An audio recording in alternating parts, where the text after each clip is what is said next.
first prime time sunrise. வணக்கம். சக்தி prime time sunrise செய்திகளோடு நான் கஜமுகன். முதலில் தலைப்புச் செய்திகள்.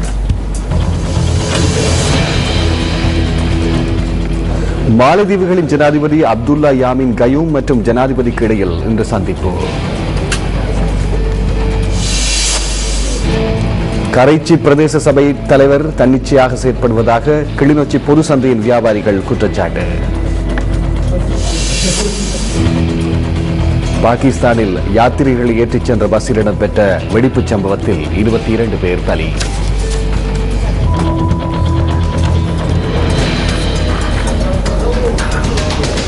இலங்கைக்கு விஜயம் செய்துள்ள மாலத்தீவுகளின் ஜனாதிபதி அப்துல்லா யாமின் கயூம் மற்றும் ஜனாதிபதி மஹிந்த ராஜபக்சவை இன்று முற்பகல் சந்திக்க உள்ளார். ஜனாதிபதி மாளிகையில் இந்த சந்திப்பு இடம்பெறவுள்ளதாக ஜனாதிபதியின் ஊடக பேச்சாளர் மொஹான் சமரநாயக்க தெரிவிக்கின்றார். இரு நாடுகளுக்கு இடையிலான இருதரப்பு உறவுகள் குறித்து இதன்போது கலந்துரையாடப்பட உள்ளது. வலய ரீதியில் முக்கியத்துவம் வாய்ந்த விடயங்கள் தொடர்பிலும் இங்கு கலந்துரையாடப்பட உள்ளதாக ஜனாதிபதியின் ஊடக பேச்சாளர் மொஹான் சமரநாயக்க மேலும் குறிப்பிட்டார்.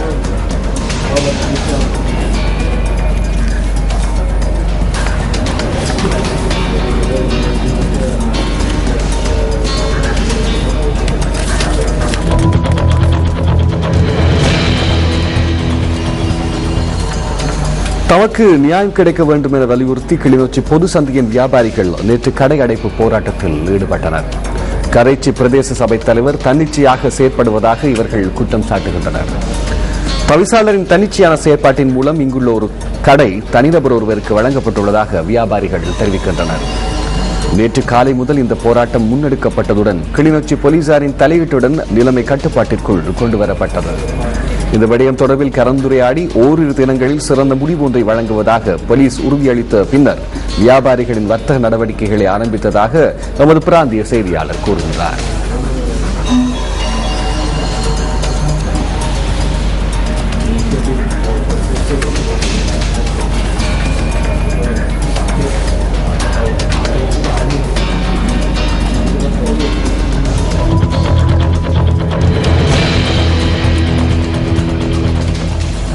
கரைச்சி பிரதேச சபையில் இடம்பெறும் இந்த சிக்கல்கள் முரண்பாடுகள் குறித்தான தகவல்களை நேரடியாக அறிந்து கொள்ளும் முனைப்பு நமக்கு ஏற்பட்டது.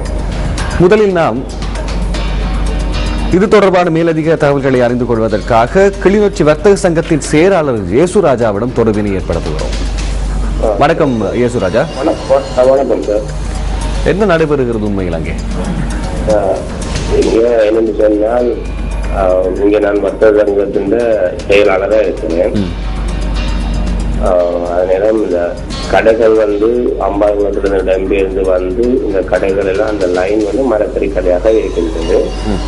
அந்த கடையில் ஒரு கடை சிறப்பாகவே இருந்தது. அந்த கடையை ஒரே கடையில் அப்ப சேவையில நாங்கள் அது தகுந்த கேட்ட பொழுது கடையை எங்களுக்கு முதலே பங்கிட்டு தாங்க கேட்கிற பொழுது அது ஒப்பீஸாக பாதிக்க போகிறீங்க சொன்னாங்க. எங்களுக்கு பங்கிட்டு தாங்கன்னு சொல்றதா இருந்தா அந்த கடையில அது ஒரு தொகுதி கடையா அல்லது ஒரு தனி வியாபாரத்துக்கான கடையா? அது ஒரு தொகுதி கடை, அப்படியே மரக்கறி கடை இல்லை. எத்தனை கடைகள் அதிலே போடலாம்? அதுல ஒரு கடை மட்டுமே அதுல தனியாக முன் கடையாக இருக்கிறது. சரி, அப்ப அதைத்தான் நீங்க பிரிச்சு கேட்டிருக்கிறீங்க. அதாவது எங்களுடைய வர்த்தகர்கள், அதாவது எங்களுடைய நானும் ஒரு வர்த்தகர், எங்களுடைய வர்த்தகர் அந்த கடையினை ஆரம்ப கால பகுதியிலிருந்து அது எங்களுக்கு ஒருவருக்கு பங்கிட்டு தர வேண்டும் என்று எங்களிடத்தில், அதாவது நாங்கள் வர்த்தக செயலாளர் இருக்கிறபடினால எங்களிடத்துல வலியுறுத்திருக்கிறார். அதே நேரம் பல கடைகள் கொடுத்திருக்கிறார்கள்.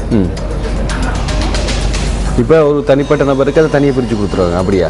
அப்படி என்னால கூற முடியாது. அது அவர்களுக்கு அது கொடுப்பது உரிமை உண்டு. அவர்களுக்கு தேவையில அது கொடுப்பது உரிமை இருக்கு. அதே நேரம் அது சின்ன சின்ன பிள்ளைகள் வருகிற பொழுது அதை நாங்கள் கட்டிக்க எங்களுக்கும் உரிமை இருக்கு. ஆகவே நீங்க உங்களுக்கான நியாயத்தை கேட்கறதுக்காக இந்த போராட்டம் நாங்க அவரிடத்திலிருந்து இந்த நாங்கள் முதல் வியாபாரம் செய்து கொண்டிருக்கிற வர்த்தகருக்கு அந்த கடையை குழுக்கள் முறையில் கொடுத்து உதவுமாறு நாங்கள் அவரிடம் கூறியுள்ளோம். ஆனால் இங்கே என்ன நடைபெறுகின்ற தன்னிச்சையாக ஒருவருக்கு வழங்கப்படுகிறது. அது அப்படி என்னால நான் ஒரு பொதுநிலையாக நடுநிலையாகத்தான் பேச வேண்டிய விஷயங்கள் இருக்கு. நான் அப்படி சொல்லி என்னால அப்படி கூற முடியாது. ஏன்னா நான் ஒரு எல்லாம் பொதுவாக, அதாவது நான் எல்லா விஷயத்தையும் நான் பார்த்துதான் கதைப்போம். சொன்னால் எனக்கு அப்படி ஒரு குற்றச்சாட்டு என்னால் தனிப்பட சில வர்த்தகர்கள் என்னென்னால் அப்படித்தான் அதுதான் கூறுகிறாங்க. எங்களோட பேசவில்லை, வர்த்தக சங்கங்களோட கலைக்கவில்லை, அதனாலே ஒரு முடிவு ஒன்று எடுத்து அவரோட விடத்தில் வர்த்தகர்கள் இருக்கிறாங்க. செயலாளர் ரீதியில் நீங்க வர்த்தகர் பக்கமா அல்லது உங்களுடைய தரவையா தலைவர்? இல்லை, நான் வர்த்தகருடைய பக்கம். இது வர்த்தகருடைய, இது 360 வர்த்தகர்கள் இருக்கிறார்கள். அவர்கள் தங்களுக்கு ஒரு நியாயம் இல்லாத ஒரு பதவி கொண்டு இருக்கிற போது அவர்கள் கேட்கிற கேள்விகளுக்கும் அவர்களுக்கு தீர்வு பெற்றுக் கொடுக்க வேண்டிய இடத்தில் நான் இருக்கிறேன். நன்றி திரு ஜெயசராஜா. Okay sir. இப்போது நாங்கள் தொடர்பினை ஏற்படுத்த போகின்றோம் பிரதேச சபையின் தவிசாளர், கரைச்சி பிரதேச சபையின் தவிசாளரிடம் குகராஜாவிடம் தொடர்பினை ஏற்படுத்துகின்றோம். அவர் இந்த விடயம் குறித்து தனது பார்வையை எப்படி செலுத்துகிறார் என்று பார்ப்போம். வணக்கம் திரு குகராஜா. வணக்கம். வணக்கம். வாங்க. வணக்கம். இப்போது இங்கே ஒரு குற்றச்சாட்டு ஒன்று வழங்கப்பட்டிருக்கிறது. போராட்டம் ஒன்று உங்களுக்கு எதிராக நடைபெற்றுக் கொண்டிருப்பதாக நமக்கு வர்த்தக சங்கத்தின் செயலாளர் தெரிவித்திருந்தார். இப்போது தொடர்பினை ஏற்படுத்தியிருந்தோம். நீங்கள் கேட்டுக்கொண்டிருப்பீர்கள் நம்பிக்கை நமக்கு இருக்கு. இப்ப இது தொடர்பாக உங்களோட கருத்து என்ன? எனக்கு இது தொடர்பான விஷயம் எனக்கு விளங்க இல்லை. சொன்னது எனக்கு தெரியாது. என்னை பொறுத்தவரையில அந்த போராட்டம் பற்றிய விஷயத்துல அந்த போராட்டம் என்ற சொல்லி பெருசா நான் நினைக்கிறேன். ஆனா கரைச்சி பிரதேச சபை என்ற ஆளுகைக்கு உட்பட்டிருக்கிற ஒரு சந்தையில, அது கிளிநொச்சி சந்தையில நாங்கள் ஒரு வியாபாரிக்கு, முன்னொரு வியாபாரியில் ஒரு வியாபாரிக்கு நாங்கள் கடை ஒன்றை கொடுத்தோம். அந்த கடையின் கொடுத்தது தவறானது என்ற அடிப்படையில வியாபாரிகள் கடையெடுத்து செய்திருக்கணும்.